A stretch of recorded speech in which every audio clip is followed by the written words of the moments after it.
اس رمضان کے مہینے میں یہ مشق کریں کہ جیسے میں نے کھانا نہیں کھانا، میں نے پانی نہیں پینا، میں نے شربت نہیں پینا، بیوی کے قریب نہیں جانا، ایسے ہی میں نے بولنا بھی نہیں ہے، انتہائی ضرورت میں بولنا ہے، انتہائی ضرورت میں نظر اٹھانی ہے، اور کوئی حرام آواز اپنے کان تک جانے نہیں دینی۔ یہ 3 مشقیں اس رمضان میں کون کون کریں گے؟ اگر رمضان کے روزوں کا مزہ نہ آئے تو جو کہنا وہ کہنا۔ یہ کتنے کام ہو گئے؟ کہہ رہے ہیں 6 ہیں؟ 6 کام ہو گئے، 3 ہوئے نا، ایک دعا مانگنی ہے، ایک قرآن کے ختم کرنے ہیں، دوسری یہ، تیسری یہ ہو گئی، یہ 3 کام ہو گئے۔ چوتھا کام جو اس دفعہ رمضان میں کرنا ہے، شاید رمضان سے پہلے ہماری ملاقات نہیں ہوگی اس لیے میں یہ باتیں کر رہا ہوں، چوتھا کام جو ہمیں کرنا ہے وہ یہ کرنا ہے کہ رمضان میں اپنے معمولات میں بالکل راغا نہیں کرنا۔ درود شریف، استغفار، تلاوت اور چلتے پھرتے دل میں اللہ کا دھیان، اور صبح شام اور رات 15-15 منٹ مراقبہ، اس کو کسی حال میں رمضان میں اس کا ناغہ نہیں کرنا۔ یہ ہو گئے 4 کام۔ جو آدمی رمضان میں جس چیز کی پابندی کرتا ہے سارا سال اللہ اس سے اس چیز کی پابندی کرواتے ہیں۔ جو رمضان میں جس کام میں سستی کرتا ہے سارا سال اس سے سستی ہوتی ہے۔ آپ تجربہ کر کے دیکھ لیجئے، جو رمضان میں اپنی نگاہ پہ قابو نہیں پائے گا سارا سال اس کی نظر آوارہ رہے گی۔ جو رمضان میں بری چیزیں دیکھے گا سارا سال دیکھے گا، جو رمضان میں بری آوازیں سنے گا سارا سال سنے گا، اور جو رمضان میں طبیعت میں اس کے انتشار ہوگا نا، کبھی درود شریف ہو گیا استغفار رہ گیا، کبھی استغفار ہو گیا درود شریف رہ گیا، کبھی چلتے پھرتے پڑھ لیا، کبھی بیٹھ کے پڑھ لیا، کبھی کسی وقت مراقبہ کر لیا، کبھی کسی وقت کر لیا، یہ ہے طبیعت کا انتشار۔ جس کے رمضان میں طبیعت میں انتشار رہے گا سارا سال اس کا انتشار رہے گا، سارا سال۔ اور جس کی طبیعت میں رمضان کے مہینے میں یکسوئی رہے گی سارا سال اس کی طبیعت میں یکسوئی رہے گی۔ تو چوتھا کام یہ کرنا ہے کہ رمضان میں اپنے اعمال کو مقرر وقت پہ کرنا ہے، اس میں ناغہ نہیں کرنا۔ کتنے کام ہو گئے؟ 5واں کام یہ ہے کہ رمضان میں اپنے ماتحتوں کی مشقت کو گھٹانا ہے، اپنے ماتحتوں کی مشقت کو گھٹانا ہے۔ اگر آپ دکاندار ہیں، آپ کی دکان پہ ملازم کام کر رہے ہیں، آپ ان کے گھنٹے کم کر دیں۔ مغرب پہ جاتے تھے، اب ان کو آپ 4 بجے بھیج دیا کریں۔ ظہر پہ بھیج دیں تو سب سے اچھا 4 بجے بھیج دیں، تاکہ وہ جا کے گھر میں گھر والوں کو افطاری خرید کے دے، کوئی آرام کر لے، کوئی لیٹ لے، کوئی قرآن پڑھ لے ماتحتوں پر۔ اور آپ کے گھر میں جو آپ کی والدہ ہیں، آپ کے جو اور آپ کی جو اہلیہ ہیں، اور آپ کے گھر میں جو بچیاں ہیں، ان کا کام کم کریں۔ یہ سارے ماتحت ہیں جو ہمارے کام کرتے ہیں۔ ماں تو ماتحت نہیں ہے لیکن گھر کے کام کاج وہ بھی کرتی ہے، ان کے کام کم کریں، ان کی مشقتیں کم کریں۔ یا تو ان کی مشقت کو کم کریں، خود ان کا ہاتھ بٹوا کر، یا ان کی مشقت کو کم کریں، ایک ان کو ماسی رکھ کر دیں۔ ویسے روٹی بھی وہ پکاتی ہیں، سالن بھی وہ پکاتی ہیں، اب آپ ماسی رکھ لیں، روٹی وہ پکا لے، سالن یہ پکا لے، کپڑے یہ دھو لے، ماسی دھو لے، ان کی مشقت کو کم کریں۔ یہ رمضان کے مہینے میں کرنا ہے، اور یہ میں نہیں کہہ رہا، یہ نبی اکرم صلی اللہ علیہ وسلم کی ہر روزے دار کو وصیت ہے اور نصیحت ہے، ہر مسلمان کو نصیحت ہے۔ رمضان میں اپنے ملازمین اور اپنے کام کرنے والوں کی مشقت کو کم کریں۔ جو اسکولوں میں ٹیچر ہیں، ہیڈ ماسٹر ہیں، وہ بچوں کی پڑھائی کو کم کریں۔ جو مدرسوں میں پڑھاتے ہیں وہ مدرسے کے بچوں کی پڑھائی کو کم کریں۔ جو مہتمم ہیں وہ اساتذہ کے اوقات کو کم کریں۔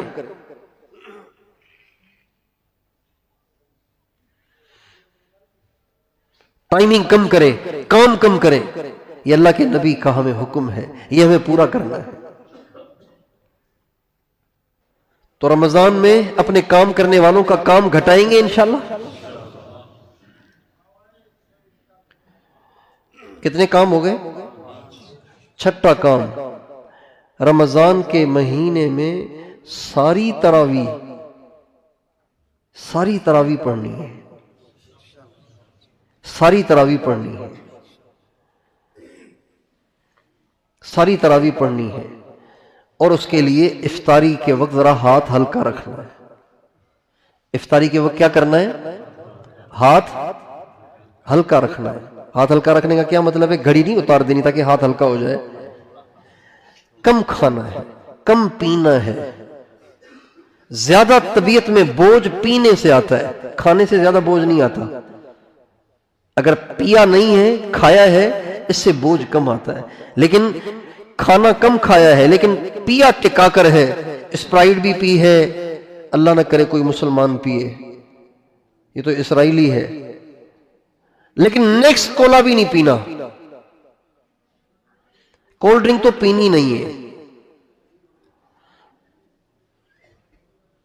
اگر لسی بھی پی ہے، شربت بھی پیا ہے، کولڈ ڈرنک بھی پی ہے، جوس بھی پیے ہیں اور دودھ سوڈا بھی پیا ہے، جو پینے کی چیزیں ہیں، اس سے آپ کی طبیعت میں بوجھ آئے گا. آپ کے لیے تراویح بشاشت سے پڑھنا مشکل ہو جائے گا. ساری تراویح مسجد میں بشاشت کے ساتھ پڑھنی ہے. اس کے لیے افطاری کے وقت ہاتھ ہلکا رکھیں.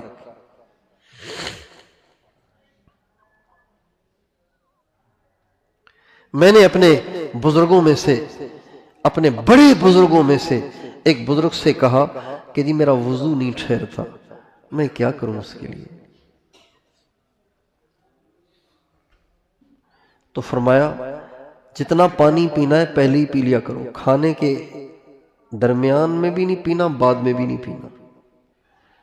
اللہ کا شکر ہے اس پہ عمل کیا، اب میرا وضو ظہر کا عشاء تک بھی چل جاتا ہے. اور کبھی اسی وضو کے ساتھ رات کو سوتا بھی ہوں. اور اگر نہ سوؤں تو تہجد بھی پڑھ لیتا ہوں. جتنا پانی پینا ہے پہلے پی لیا کرو، کھانے سے چند منٹ پہلے پی لیا کرو. کھانے کے دوران پانی نہیں پینا. اس لیے رمضان کے مہینے میں ساری تراویح بشاشت سے پڑھنی ہے. ساری تراویح کیسے پڑھنی ہے؟ جماعیاں لے کے نہیں پڑھنی. کبھی بیٹھ کے پڑھ رہے ہیں، کبھی اٹھ کے پڑھ رہے ہیں، کبھی ایک پاؤں پہ کھڑے ہوئے ہیں، کبھی دوسرے پاؤں پہ کھڑے ہوئے ہیں. عجیب ہی کیفیت ہوتی ہے لوگوں کی. میں دیکھ رہا ہوتا ہوں صفوں میں جیسے ڈانس کر رہے ہوتے ہیں. یہ سب افطاری کے وقت کی بے اعتدالیوں کی سزا ہوتی ہے. چیزیں وہی ہیں جو آپ کھاتے رہے ہیں. خام خواہ ایسے بھوکوں کی طرح جا کے دسترخوان پہ پڑ جانا یہ مسلمان کو بھی زیب نہیں دیتا، اچھا نہیں ہوتا. یہ افطاری کے وقت ہاتھ ہلکا رکھیں. اگر آپ کہیں کہ افطاری کا نظام کیا ہونا چاہیے جس سے صحت بھی صحیح رہے اور روحانی کیفیت بھی اچھی رہے، تراویح میں بھی بشاشت رہے، تو کہو تو میں سنا دیتا ہوں آپ کو. ہیں اگر آپ کہیں کہ جی طبیعت میں بشاشت رہے تو افطاری کا انداز کیا ہونا چاہیے، اگر آپ فرمائیں تو میں عرض کر دیتا ہوں. یہ طریقہ اس کا عرض کر دوں. اذان ہو جائے تو ایک کھجور منہ میں ڈال دیں. کتنی کھجوریں؟ ایک کھجور کھا کے جو افطاری کی دعا ہے وہ پڑھیں اور اذان کا جواب دیں. اگر اذان ہو رہی ہے تو اذان کا جواب دیں. اور پھر اس کے بعد چند گھونٹ پانی، پورا گلاس نہیں، چند گھونٹ پانی پئیں. زیادہ ٹھنڈا نہیں، معتدل ٹھنڈا. زیادہ ٹھنڈا نہیں، یک ٹھنڈا نہیں، معتدل ٹھنڈا. لیکن آدھا گلاس یا اس سے بھی کم، پورا گلاس نہیں. لیکن یہ جو آدھا گلاس بھی پینا ہے وہ ایک ہی گھونٹ میں نہیں پینا، 3 5 7 گھونٹوں میں پینا ہے. چسکیوں میں، تھوڑی سی، تھوڑا سا، تھوڑا سا، تھوڑا سا، تھوڑا سا، اس طرح سے.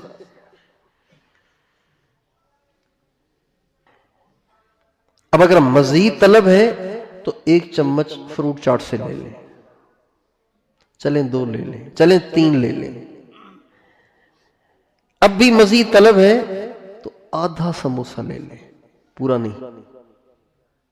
بس ابھی آپ نے ٹکا کے افطاری کر لی ہے۔ میرا اپنا معمول یہ ہے کہ کھجور مجھے منع ہے، ڈاکٹروں نے مجھے منع کی ہے کھجور، لیکن چونکہ سنت افطاری کھجور سے ہے، لہذا کھجور کا 6واں 7واں حصہ اتنا سا وہ منہ میں ڈالتا ہوں، صرف سرکار کی سنت کو پورا کرنے کے لیے۔ اس کے بعد آدھے سے کم گلاس پانی کا پی لیتا ہوں، لیکن وہ پانی جو ٹھنڈا نہیں ہوتا، سادہ پانی، اور اس کو کئی گھونٹوں میں پیتا ہوں۔ بس ہمیشہ افطاری یہ ہوتی ہے۔ اللہ کا شکر ہے طبیعت بہت اچھی رہتی ہے، طبیعت میں بشاشت رہتی ہے، تراویح بشاشت سے پڑھ لیتا ہوں، اور اسی پہ تراویح نہیں پڑھتا، پھر نماز کے بعد سنت کے بعد اوابین کے بعد، اور اوابین بھی کہ کوئی 23-24 سال سے لمبی پڑھنے کا معمول ہے۔ ہمارے حضرت مولانا الیاس صاحب رحمۃ اللہ علیہ لمبی اوابین پڑھتے تھے، تو اس لیے لمبی اوابین پڑھنے کا معمول ہے۔ لمبی اوابین پڑھ کے اس کے بعد پھر جا کے کھانا کھانا، اور کھانے میں 1 چپاتی۔ کتنی چپاتی؟ زیادہ سے زیادہ 1.25 چپاتی، اور اس میں بھی بڑے کا گوشت نہیں، سبزی، چھوٹے کا گوشت ہے تو وہ، یا سبزی، بس۔ اور اس کے دوران کوئی پانی نہیں، بالکل پانی نہیں، اور اچھی طرح چبا چبا کے کھانا کھانا ہوتا ہے۔ اور یہ سنت ہے ہمارے نبی کی، اچھی طرح چبا چبا کے کھانا۔ بس یہ اب سب کچھ ہو گیا اس میں۔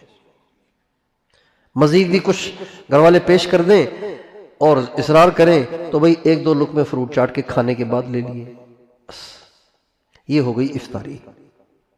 اس کے بعد پھر 1 بوتل پانی کی بھر کر اپنے ساتھ رکھتا ہوں افطاری میں، اور ہر 2 رکعت کے بعد 1 گھونٹ پانی، چھوٹا سا گھونٹ، 4 رکعت کے بعد 2-3 چھوٹے چھوٹے گھونٹ، 2 رکعت کے بعد 1 چھوٹا سا گھونٹ، ہر 4 رکعت کے بعد 2-3 چھوٹے چھوٹے گھونٹ۔ پوری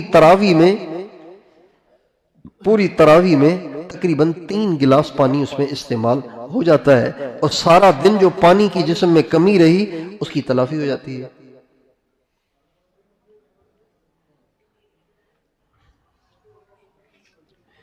اور افطاری میں، سحری میں سالن سے کوشش کرتا ہوں بچوں، کڑوا سالن خاص طور پر اس سے بچوں، کیونکہ اس سے تیزابیت پیدا ہوتی ہے، سارا دن ڈکاریں آتی ہیں اور معدہ بھی خراب ہو جاتا ہے، کیونکہ پھر اس سالن کی گرمائش کو کم کرنے کے لیے پانی بھی نہیں پینا ہوتا سارا دن، تو اب کیسے پھر تم حرارت پیدا ہوتی ہے۔ مجھے ایک ساتھی نے کہا کہ جی رمضان میں مجھے شہوت زیادہ ہوتی ہے، پتہ نہیں کیا مسئلہ ہے، رمضان میں مجھے شہوت، بھئی روزہ رکھنے سے تو شہوت ٹوٹنی چاہیے، رمضان میں مجھے شہوت زیادہ ہوتی ہے۔ میں نے کہا آپ سحری افطاری میں کڑوا سالن بند کریں، ماشاءاللہ بالکل ٹھیک ہو گیا۔ بھئی کڑوا سالن ڈال رہے ہیں، اب اس کو ٹھنڈا کرنے کے لیے چاہیے پانی تو آپ نے پینا نہیں ہوتا سارا دن، تو ظاہری بات ہے یہ مرچیں پھر معدے کو گرم کریں گی، جب معدہ گرم ہوگا تو مثانہ گرم ہوگا، اور مثانے کی گرمائش ہی کو شہوت کہتے ہیں۔ یہ سب بے اعتدالی کا نتیجہ ہے۔ آپ دیکھیں اللہ تعالیٰ قرآن پاک میں فرماتے ہیں کلو واشربو ولا تسرفو، کھاؤ پیو لیکن اعتدال کے ساتھ، اعتدال سے ہٹ کے نہیں۔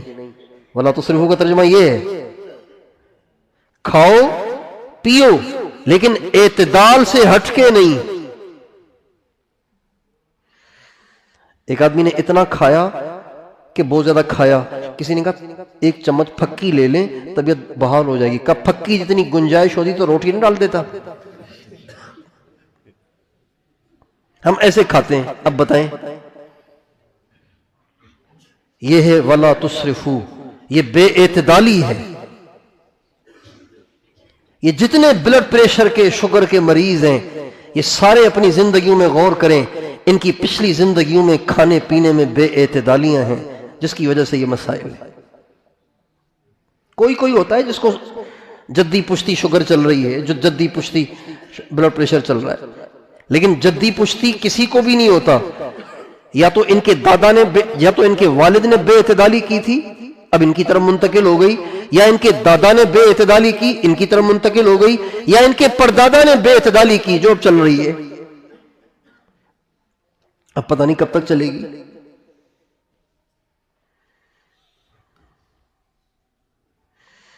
اس لیے میں اپنے نوجوان ساتھیوں سے یہ بات بڑی شدت سے عرض کرتا ہوں، بھائی تھوڑی سی لذت کے لیے خدا کے خوف کی وجہ سے اگر گناہ نہیں چھوڑتے تو کم از کم اپنی اگلی نسل پر رحم کرتے ہوئے ہی گناہ چھوڑ دو۔ اس لیے کہ اگر جوانی میں آپ نے جوانی ضائع کی تو آپ کے نطفے سے جو اگلی نسل بنے گی نا وہ ناقص اور معذور بنے گی۔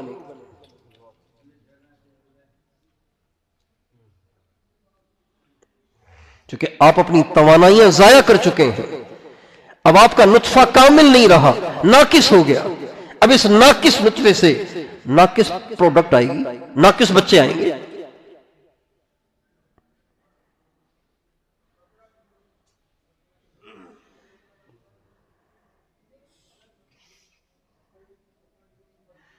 مٹیریل ناقص ہوگا تو پلستر اچھا ہوگا یا ناقص ہوگا؟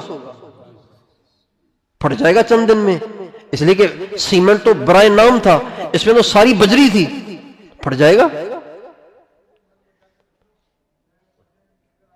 تو جتنے نوجوان اپنی جوانیاں تھوڑی سی لذت کی وجہ سے ضائع کر دیتے ہیں تو ان کے نطفے میں سیمنٹ نہیں ہوتا، بجری ہوتی ہے، اور ان کی آگے ساری نسل ناقص چلتی چلی جاتی ہے۔ اب ان کے بچے ناقص ہوں گے، ان ناقص بچوں کے آگے بچے ان سے بھی ناقص ہوں گے، ان کے بچے آگے ناقص ہوں گے، اپنی پوری نسل کی بربادی کا ذریعہ بن گیا یہ نوجوان جس نے تھوڑی سی لذت کے لیے اپنی جوانی ضائع کر دی۔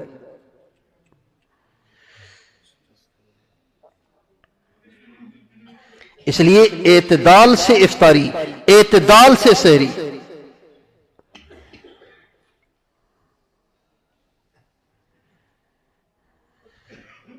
اپنے آپ پہ کنٹرول کرنا سیکھیں۔ جو افطاری کے وقت دسترخوان پر اپنے آپ پہ کنٹرول نہیں کر سکتا وہ شہوت کے وقت شرمگاہ پہ کنٹرول کیسے کرے گا؟ غیر محرم کے سامنے آنے پر نظر پہ کنٹرول کیسے کرے گا؟ جب دجال ایمان سے ایمان کو لوٹے گا یہ اپنے ایمان کو کیسے بچائے گا؟ جو اپنے آپ پہ دسترخوان پہ کنٹرول نہیں کر سکتا وہ ایمان کیسے بچائے گا؟ ہمارے حضرت شیخ الحدیث مولانا محمد زکریا صاحب رحمۃ اللہ علیہ فرمایا کرتے تھے جو اپنی چیزوں کی حفاظت نہیں کر سکتا وہ اپنے ایمان کی حفاظت بھی نہیں کر سکتا۔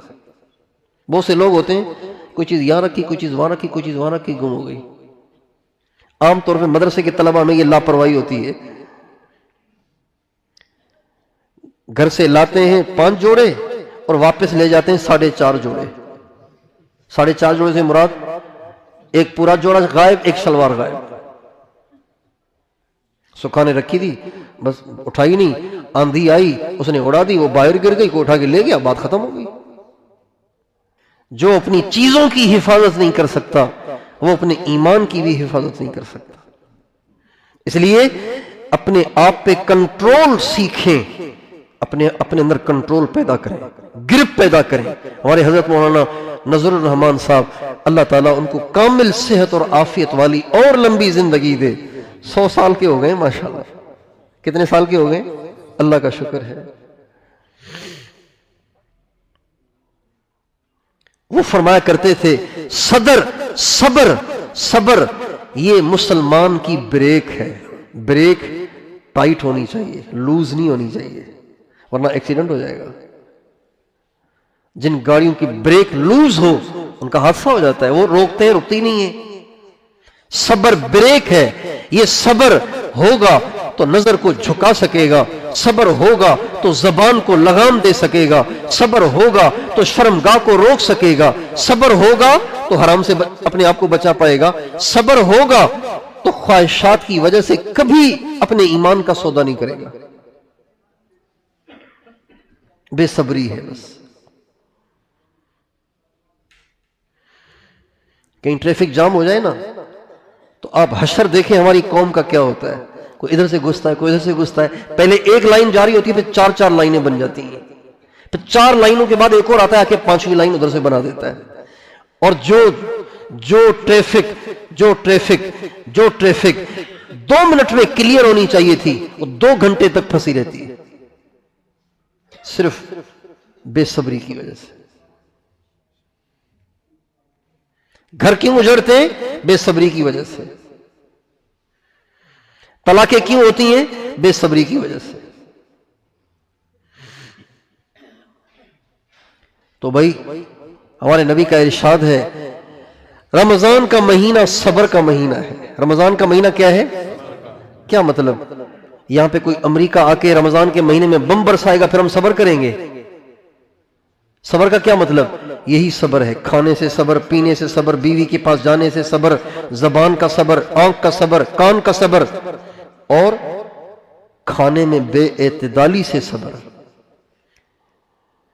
افطاری کے وقت اگر کسی نے سارا دن تقوی اور پرہیزگاری کا گزارا ہو تو وہ کبھی بے اعتدالی کا مظاہرہ نہیں کرے گا، لیکن جس کو روزہ لگ رہا ہو، گناہ کیے روزہ لگ رہا ہے، تو اب وہ کہے گا اس دسترخوان پہ کوئی ہو ہی نہیں۔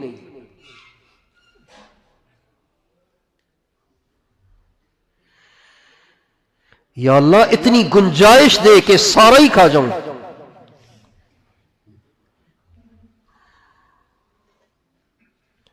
ہمارے ایک ساتھی جب کھانے پہ بیٹھتے تھے تو پیٹ کی طرف اشارہ کر کہتے اللہم بارک لنا فیہا، بستی کی دعا، پیٹ کی طرف، یا اللہ اس میں برکت دے، یعنی اتنی اس میں گنجائش دے دے کہ سارا ہی اس میں آ جائے۔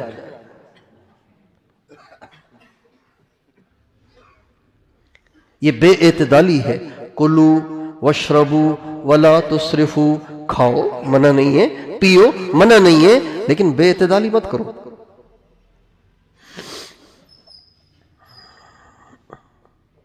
غیر مسلم اتباع انگشت بدنداں ہیں، حیران پریشان ہیں کہ 1450 برس پہلے ان کے نبی نے جو کلام انسانوں کو سنایا ہے، یہ ایک چھوٹی سی، پوری آیت بھی نہیں، آیت کا ٹکڑا ہے، یہ ایسا ٹکڑا ہے کہ پوری طب اور پوری میڈیکل ان 2 لفظوں میں جمع ہے۔ اگر کوئی ان چیزوں کو مد نظر رکھ کر زندگی گزارے تو ہمیشہ بڑی بڑی بیماریوں سے بچا رہے۔ کلو واشربو ولا تسرفو، کھاؤ منع نہیں، پیو منع نہیں، لیکن بے اعتدالی مت کرو۔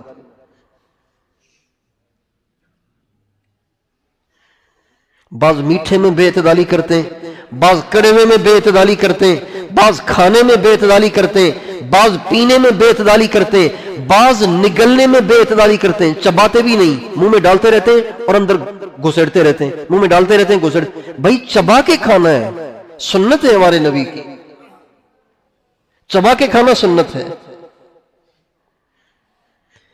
اس طرح سے اگر آپ سحری اور افطاری کریں گے تو یہ رمضان کے روزے سارا سال صحت مند رہنے کا ذریعہ بن جائیں گے۔ ہم گئے ایک علاقے میں، وہاں ہمارے سندھ کے سارے بڑے بڑے ارب پتی قسم کے جو ہندو ہیں وہ وہاں رہتے ہیں۔ تو ایک دفعہ جانا ہوا تو مجھے وہاں کے علاقے والوں نے بتایا یہ جو ہندو ہیں نا یہاں پہ بڑے بڑے بنگلے انہوں نے وہاں بنائے ہیں، ارب پتی کھرب پتی جو بنیے ہیں جو ہندو ہیں وہ وہاں رہتے ہیں۔ تو علاقے والوں نے بتایا کہ ماشاءاللہ یہاں کے جو ہندو ہیں، میں نے ان سے ویسے ہی پوچھا، میں نے کہا یہ ہندوؤں کا کیا حال ہے، یہ کیا ان پہ کوئی محنت آپ کرتے ہیں، کوئی ان کی ذہن سازی ہو رہی ہے، کوئی ان سے میل ملاقات ہوتی ہے؟ کہنے لگے کہ ضمناً بات آ گئی ہے، ہم سارے سندھ کے رہنے والے ہیں نا، سندھ میں کافی ہندو ہیں، باگڑی بھی ہندو ہیں، باگڑی بھی غیر مسلم ہیں، کولی بھی غیر مسلم ہیں، اور مینگواڑوی غیر مسلم ہیں اور بہت ساری غیر مسلم قومیں ہمارے پاس رہتی ہیں، ہم ان سب کو پیار محبت سے دین اور اسلام کے قریب کرنے کی کوشش کریں۔ یقین جانیے یہ جو غیر مسلم ہے نا، ایک غیر مسلم ہے اسرائیل والے، تو خدا کرے ان پہ اللہ کا قہر نازل ہو۔ یہ جو ہمارے والے ہیں نا، یہ بیچارے اگر اسی حال میں مر گئے تو کبھی بھی دوزخ سے نہیں نکلیں گے، ہمیشہ دوزخ میں جلیں گے، کروڑوں برس گزر جائیں گے، یہ دوزخ سے باہر نہیں نکلیں گے۔ اس لیے کہ جنت میں جانے کے لیے توحید شرط اول ہے، ختم نبوت کا اقرار شرط اول ہے، اس کے بغیر نہیں جائے گا کوئی بھی، چاہے کتنا سخی ہو، چاہے کتنا رحم دل ہو، چاہے کتنا خوش اخلاق ہو، چاہے کتنا سخی ہو، جنت میں نہیں جائے گا۔ اس لیے کہ جنت میں جانے کے لیے اللہ تعالیٰ نے شرط قرار دیا ہے توحید اور ختم نبوت کو۔ ایک آدمی بہت مالدار ہے، بہت مالدار ہے اور بڑا سخی ہے، بڑا عبادت گزار ہے اور امانت دار آدمی ہے، اس نے سعودی عرب جا کے وہاں جا کے بھاگ نہیں جانا بلکہ اس نے واپس آنا ہے، امانت دار آدمی ہے، لیکن اس کے پاسپورٹ پہ نا ویزا نہیں ہے سعودیہ کا۔ سعودیہ کی طرف سے شرط ہے ویزا لگائے بغیر آپ انٹر نہیں ہو سکتے۔ تو کوئی کہے کہ جی مجھ سے آپ قسم لے لو میں واپس آؤں گا، مجھ سے قسم لے لو میں کوئی چوری نہیں کروں گا، میں قرآن سر پہ اٹھا کے کہتا ہوں، شیخ سلمان کو ویڈیو کال کر کے کہے کہ میں قرآن سر پہ اٹھا کے کہتا ہوں میں سعودیہ عرب میں باقی نہیں رہوں گا، واپس آ جاؤں گا اور میں وہاں کوئی غلط کام نہیں کروں گا، اور میں بلکہ وہاں کے غریبوں پہ مال بانٹوں گا، اور میں سارا دن حرم میں رہوں گا، کوئی پل ضائع نہیں کروں گا۔ وہ کہیں گے ساری باتیں ٹھیک ہیں، ویزا تو ضروری ہے، اس کے بغیر آپ اندر نہیں آ سکتے۔ ان اللہ لا یغفر ان یشرک بہ ویغفر ما دون ذلک لمن یشاء۔ اللہ تعالیٰ فرماتے ہیں شرک معاف نہیں کروں گا مرنے کے بعد، مرنے سے پہلے وہ بھی معاف ہے، مرنے کے بعد شرک معاف نہیں کروں گا، باقی سارے گناہ چاہوں تو معاف کر سکتا ہوں۔ توحید اور ختم نبوت کا عقیدہ یہ شرط ہے جنت میں جانے کے لیے۔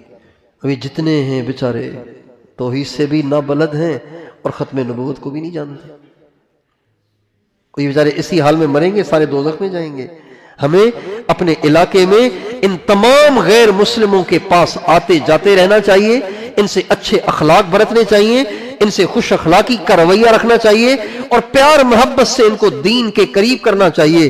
ہم کوئی ممبرشپ نہیں کر رہے، ہم کوئی پارٹی نہیں بنا رہے کہ اگر ہم نے 10 مسلمان کر دیے تو ہمیں اس کی کوئی اسکالرشپ ملے گی، ہمیں کوئی فنڈنگ ملے گی، ہمیں کوئی انعام ملے گا۔ نہیں، یہ دوزخ سے بچ جائیں اس لیے ہم ان کو اسلام کے قریب کر رہے ہیں۔ تو اپنے اپنے علاقوں میں جہاں کہیں غیر مسلم رہتے ہیں، بہت سے لوگ ہیں ان کے پاس جو کام کرنے زمین پہ جو کام کر رہے ہیں وہ غیر مسلم ہیں، آپ ان کو پیار دیں گے، خدا کی قسم وہ ہمیشہ کے لیے دوزخ سے بچ جائیں گے۔ اور ہمارے نبی نے حضرت علی سے فرمایا علی لَأَن يَهْدِيَ اللَّهُ بِكَ رَجُلًا وَاحِدًا خَيْرٌ لَكَ مِنْ حُمْرِ النَّعَمِ اور خَيْرٌ لَكَ مِمَّا طَلَعَتْ عَلَيْهِ الشَّمْسُ۔ علی آپ کے ذریعے سے ایک آدمی اسلام میں داخل ہو جائے یہ ساری دنیا کی دولت سے زیادہ بہتر ہے۔ ایک آدمی کو 10 ایکڑ کوئی ہدیہ کر دے، 10 ایکڑ ہدیہ، آباد زمین ہدیہ کر دے، اس میں باغات ہیں سارے، لکھ کر اس کو ہدیہ کر دے، اور ایک آدمی کسی غیر مسلم کو کلمہ پڑھا دے، اس کو بڑا انعام ملا ہے، اس کو تو کچھ بھی نہیں ملا۔ 10 ایکڑ تو بہت تھوڑے ہیں، ساری دنیا بھی مل جائے وہ بھی تھوڑی ہے، ایک آدمی کا کلمہ پڑھ لینا یہ اس سے بہتر ہے۔ اور ہمارے ہاں تو اتنے نرم ہیں کچھ نہ پوچھو۔ مجھے ہمارے محلے کے ساتھی ان کے ہاں بچہ ہوا تو وہ مجھے لے کر گئے ہسپتال کہ ہمارا بچہ اس میں ہے، نرسری میں ہے، مشین میں ڈال دیتے نا بچہ، بعض دفعہ جلدی پیدا ہوتا ہے یا کوئی مسئلہ ہوتا ہے یا نمونیا ہوتا ہے بچے کو تو اس کو مشین میں ڈال دیتے ہیں، کہنے لگے آپ چل کے ان کو دم کریں۔ اب محلے کی بات، دم تو مجھے نہیں آتے ہیں ویسے، لیکن مجھے انہوں نے کہا بھی آپ چل کے دعا کر لیں، میں نے کہا چلتے، میں ان کے ساتھ چلا گیا موٹر سائیکل پہ، وہاں گئے تو 2 بچے تھے 2 مشینوں میں. تو میں نے تو اپنے محلے والے بچے کے لیے دعا کی، وہاں پہ دم کیا. اس کے بعد تو میرے ضمیر نے گوارا نہ کیا کہ دوسرے بچے کو میں دم نہ کروں، آخر یہ بھی تو کسی ماں کا ہوگا. تو میں نے اس سے پوچھا یہ کس کا بچہ ہے؟ کہنے لگے یہ ہندوؤں کا ہے. اچھا کہاں ہے؟ کہ وہ یہ جو سارے بیٹھے نا باہر، گیٹ سے باہر 6-7 عورتیں مرد بیٹھے ہوئے تھے، کہنے لگے ان کا بچہ ہے. تو میں نے کہا کوئی نہیں، آخر کسی ماں کے جگر کا ٹکڑا تو ہے نا، تو دم تو کرنا چاہیے، دعا تو کرنی چاہیے. چنانچہ میں اس پہ دم کرنے لگا تو اس نے ایک دم سامنے پردہ ڈال دیا. میں نے کہا پردہ کیوں ڈال رہے ہیں؟ کہا وہ دیکھ نہ لینا، وہ برا منائیں گے. میں نے کہا نہیں، آپ پردہ ہٹائیں، ان کو دیکھنے دیں. چنانچہ اس بچے پہ میں نے دم کیا، اس کے دائیں کان میں اذان دی، بائیں کان میں اقامت کہی، اس کے دل پہ انگلی رکھ کے 3 ضربیں لگائیں اور دم بھی کر لیا. ہمارے مشائخ کا قول ہے جس کے دل پہ انگلی رکھ کر کسی صاحب نسبت نے اللہ کا نام لے لیا، کچھ بھی ہو، چاہے زندگی گناہوں میں گزری ہو، مرتے وقت اس کی زبان پہ اللہ کلمہ جاری کر دیں گے. میں نے ضرب بھی لگا دی. بہرحال اب وہ جو کمپاؤنڈر تھا جو کھڑا ہوا تھا وہاں پہ، وہ پریشان ہو رہا تھا کہ یہ کیا کر رہے ہیں یار، کیا کہوں میں مولانا صاحب کو، وہ کیا کہیں گے ہندو. میں نے کہا آپ پریشان نہ ہو، وہ کچھ بھی نہیں کہیں گے، میں کوئی غلط کام نہیں کر رہا ہوں. میں باہر نکلا تو سارے ہندو مرد عورتیں کھڑے ہو گئے، کہنے لگے آپ نے ہمارے بچے پہ اللہ کا کلام پڑھا، ہمیں بہت خوشی ہوئی ہے. تو میں نے کہا ایک بات میں بھی کہوں. کہاں کہیں؟ میں نے کہا یہ بچہ ہندو نہیں ہے، یہ بچہ مسلمان ہے. میں نے اس کو کلمہ پڑھا دیا ہے، میں نے اس کے کان میں اللہ کا نام بھی لے لیا ہے، اس کے دوسرے کان میں اقامت بھی کہہ دی ہے، اس کو دم بھی کر دیا ہے، اس کے دل پہ اللہ کا نام بھی لے لیا ہے. یہ اس کا نام ہے. اب میں تمہیں ہاتھ جوڑتا ہوں، اس کو اپنے جیسا ہندو نہ بنانا. اپنے جیسا کیا مطلب؟ آپ ہمیں بھی پڑھا دیں، ہم بھی پڑھ لیتے ہیں. وہ سارے کے سارے مسلمان ہو گئے. حضور کتنے خوش ہوئے ہوں گے، بولو نا، کتنے خوش ہوئے ہوں گے حضور. حضور کی امت کے اتنے افراد ہمیشہ کے لیے دوزخ سے بچ گئے. ابھی 2 دن پہلے کی بات ہے، 2 دن پہلے کی بات. رات تو اپنی ہے نا ساری، یا آپ تھک رہے ہیں، اکتا رہے ہیں؟ رات اپنی ہے. رمضان میں ویسے ہی جاگنا ہے، ابھی سے مشق کر لیں. ہمیشہ میں کوشش، میری نیت ہوتی ہے بیٹھنے سے پہلے 40 منٹ بعد 20 منٹ میں مراقبہ اور دعا، 1 گھنٹے میں فارغ. ہمیشہ یہ عزم لے کے بیٹھتا ہوں، لیکن ساتھ یہ بھی دعا کرتا ہوں یا اللہ جو تو چاہتا ہے وہ مجھ سے کہلوا، اور جیسے تو چاہتا ہے ویسے کہلوا. تو سوچ کے کچھ آتا ہوں، یہاں کچھ زبان پہ جاری ہو جاتا ہے. تو اللہ کی ذات سے امید رکھتا ہوں کہ انشاءاللہ اس میں فائدہ ہی ہوگا. تو آپ تھک تو نہیں رہے نا؟ ابھی 2 دن پہلے کی بات ہے، میں گیا ہوا تھا باہر اپنے کسی رشتہ دار سے ملنے کے لیے. تو ہمارے ہاں جو مزار ہے وہاں سے ایک غیر مسلم نکل رہے تھے. تو میں گزرا تھا تو میں نے کہا میں بھی چلا جاتا ہوں فاتحہ پڑھنے، دعا کرنے کے لیے. تو میں چلا گیا وہاں. تو میں نکل رہا تھا تو یہ داخل ہو رہے تھے، تو انہوں نے مجھے دیکھا تو یہ میرے ساتھ باہر واپس آ گئے اور آ کے ہاتھ میں لایا. تو کہنے لگے کہ آپ سے ایک دعا کروانی ہے. میں نے کہا کیا؟ کہنے لگے میں ہندو ہوں. میں نے کہا کیا ہوا پھر؟ کہنے لگے دعا کروانی. میں نے کہا بتائیے. کہا میں تھوڑا سا نا رزق کے بارے میں پریشان ہوں. اللہ کا شکر ہے مجھے اللہ نے سب کچھ دیا ہے، لیکن آج کل میں تھوڑا سا رزق کے بارے میں پریشان ہوں. میں نے کہا انشاءاللہ آپ کے لیے ضرور دعا کریں گے. پھر کہنے لگا کہ میں کرتا دھرتا تو صرف اللہ کو مانتا ہوں. کرتا دھرتا صرف کس کو مانتا ہوں؟ اور مٹھڑے محمد کو بھی مانتا ہوں. یوں کر کے کہا. مٹھڑے کہتے ہیں میٹھے کو.